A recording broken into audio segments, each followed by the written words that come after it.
Well, David, there's a lot of words that get thrown around to describe what you and the A's front office have done with players recently: an overhaul, a transition, a regeneration. I'm just curious, what's the terminology you guys use officially to describe what is maybe still taking place? Those are some of the more like generous and family friendly words that people are using. Look, this is a change for us. I think we've obviously seen some familiar faces leave in the past month, but there's a lot of opportunity here, and there's a lot of new exciting faces, and I think luckily for our fans, they've gotten to see that the first week of the season. There's a personal and a professional side to what you're doing. And obviously you and Billy were part of building up a group that you kind of have to now take apart, deconstruct, and then rebuild again. What's the balance between this not being a lot of fun versus also knowing the Oakland A's are really good at doing this over the years? Well, I appreciate you saying that. I mean, yeah, look, this is a cycle we've been through a lot, unfortunately, and it's sort of been beaten to death to say like, hey, this is unfortunately our lot, our sort of the cycle we have to go through until things change when it comes to the ballpark. So that said, I think we find some energy, some enthusiasm comes from the process, but it's impossible to sort of shy away from the fact that it's a bummer to have those conversations. And I've talked about this for years. I remember going all the way back to Cespedes trade and some before that, like, you think about having to make that call, or in the case this year, having to bring Matt Olson into the office in spring training and tell him that when this guy has been such an important part from the day he was drafted coming up through the minor leagues of what we try and build here. So in that way, I totally, I empathize with the fans because I've got a 12 and 9-year-old fan living in my house that I have to explain this to as well. So when I tell them that, I'm tomorrow morning, I'm going to tell Matt Olson he was traded, I get it from them plenty. Dad, come on. Exactly. You should take credit for this. I know you won't. You'll pass the buck. But why is your franchise so good at finding the next wave of talent? What do they see something? Do they know something specific? What is it?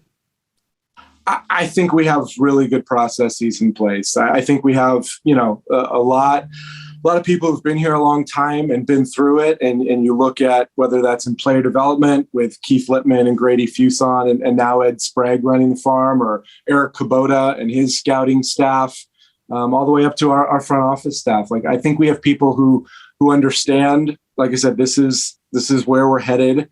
They've been through it before. They see it as a challenge. And the process has been really good. So I've noticed that every player that was dealt before spring training, during spring training, they went to a competitive team elsewhere. They also went outside of the American League West Division. Any coincidence that you're setting those guys up for success, but also so that you don't have to face them 19 times a year? I will say the division thing is actually coincidence. Like we talked in division, the Mariners, Angels, and Rangers. Actually, we talked with all of them. The sort of common thread of the competitive teams is that those are the teams that are motivated enough to give up what it takes to get those players. I mean, if you're the Blue Jays or if you're the Braves and you're looking to compete for the World Series this year, you're going to have a little more push to give up what we're asking for, frankly.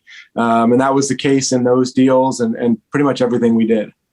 Specifically regarding Matt Chapman, because today we're going to see the Blue Jays and Chappie face the Oakland A's. What was his process like? What was saying goodbye like? You talked about Olson maybe calling him into the office. Is it you're the first one to tell Matt Chapman when it actually happened? Yeah, I mean, that one was strange because it kind of broke early in the morning. I don't know if you remember the process, but somehow someone on Toronto radio had it, and I woke up to a call at 4:30 a.m. Arizona time from the Toronto GM apologizing, saying it had leaked from their end, and he knew I didn't want Matt to find out on Twitter that this had happened. So I sent Matt a text at 4:35 in the morning. Hey, call me when you get up. And like an hour and a half later, he's like, I think I know what this is about. So, Matt, though Matt hasn't been in the big leagues, a long time, he understands the game and the business. And, obviously it came out afterwards. We had talked about an extension with him at one point. So he'd sort of been through the cycle of those conversations, and all these guys, including, Ole and Bass and Sean too, like all these guys are pros and had nothing but great things to say on their way out the door. And, the thing about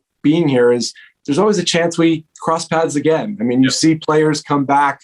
I mean, Jed's back for his 19th tour here, I think. So it's easy for me to say like, hey, this might not be the last time we cross paths. So that's always a little bit of a hopeful message on the way out.